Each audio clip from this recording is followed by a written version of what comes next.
J'ai oublié l'adresse d'un tel. Je ne me souviens pas de l'heure de mon rendez-vous. Je n'ai pas de quoi noter. Nous sommes au début des années 90. Et l'homme moderne, actif, en prise avec son temps, se rend compte qu'il a besoin d'un outil, presque d'un deuxième cerveau portatif, pour l'aider à expédier les affaires courantes. Et voilà que les entreprises high-tech de pointe répondent à son désir en imaginant un petit boîtier qui tient dans la paume d'une main. Dessus, un écran tactile et quelques touches, environ 165 grammes, qui vont changer sa vie. Le PDA, ou assistant digital personnel. Après quelques débuts timides, notamment chez Psion et Apple, c'est l'entreprise américaine Palm, souvenez-vous, dans la paume d'une main, qui va faire triompher le PDA en dotant son ordinateur de poche de 3 fonctions élémentaires. Un carnet d'adresses, un agenda et un bloc-notes. Moins cher qu'un PC et surtout plus pratique, cette nouvelle technologie rencontre un succès fulgurant auprès d'une clientèle de type cadre, essentiellement masculine. En Europe, 95% des clients sont des hommes. Des millions d'exemplaires s'écoulent. Munis de leur stylet, les utilisateurs se mettent à écrire sur leur écran et à beamer, c'est-à-dire à échanger des infos via leur PDA. Tableur, traitement de texte, calculette, visionneuse de texte ou d'images format JPEG ou PDF, les adeptes, appelons-les palmeurs, deviennent des experts en bureautique. Ils envoient et réceptionnent leurs emails, consultent leurs documents de travail, lisent livres et journaux sur leur PDA.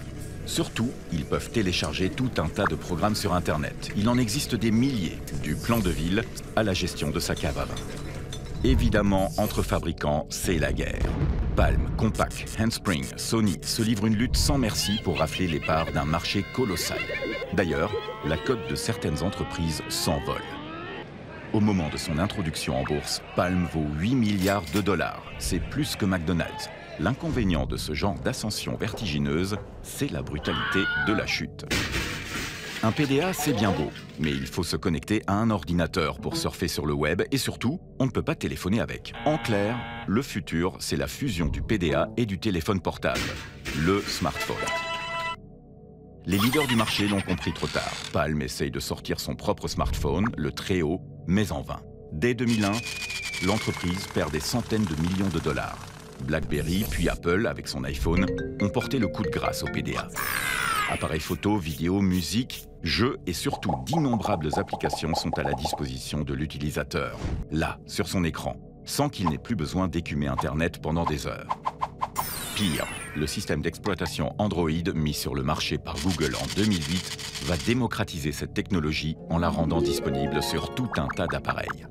À tel point qu'aujourd'hui, les réfractaires au smartphone ne trouvent pas toujours la force de ressortir leur fidèle PDA. Ils en sont revenus au bon vieux filofax, dont, paraît-il, les ventes se portent bien.